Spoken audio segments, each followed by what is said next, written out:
Story time again. It's been a while, but here I am.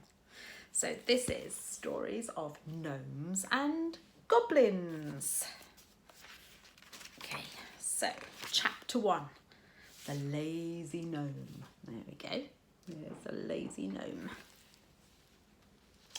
Harold was a happy farmer until a day a gnome arrived.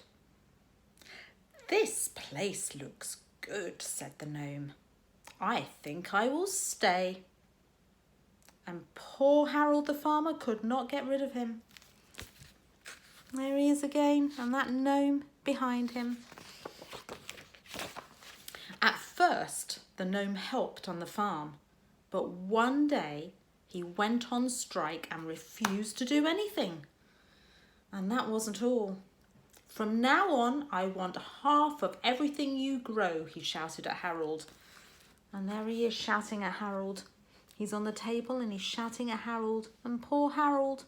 Oh, Harold didn't like that at all. So he agreed, but decided he would trick the gnome. He would play a trick on him.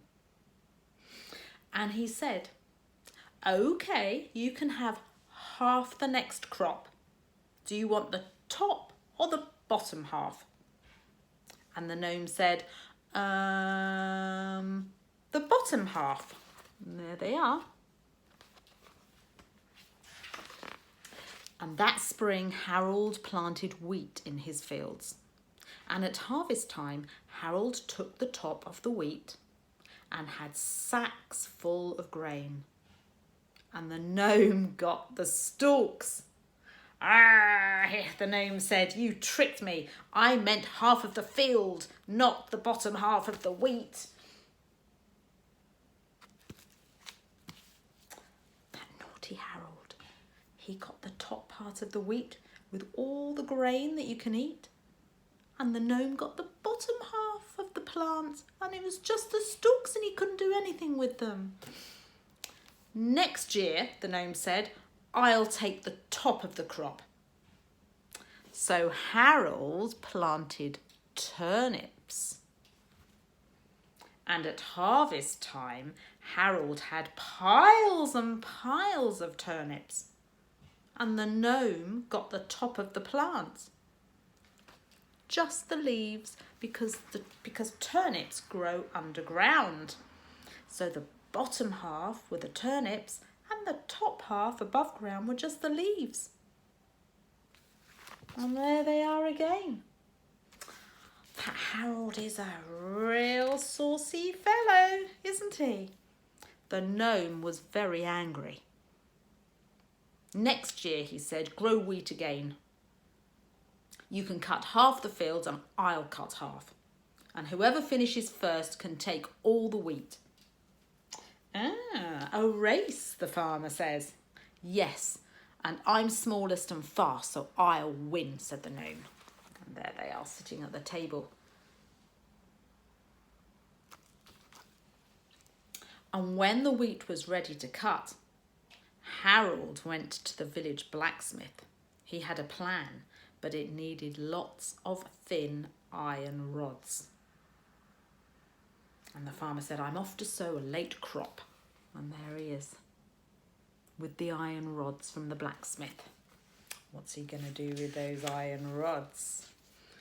And the night before the race, Harold crept out to his field.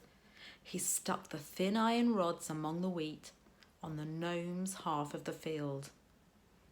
And thinks to himself, "You don't beat me that easily, Mr. Gnome." And there he is planting the rods. And the next day, Harold's scythe swished through the wheat easily, but the gnomes kept hitting the rods. Oh no, Harold's scythe swished through that wheat easily, but the gnome's scythe just kept hitting the rocks.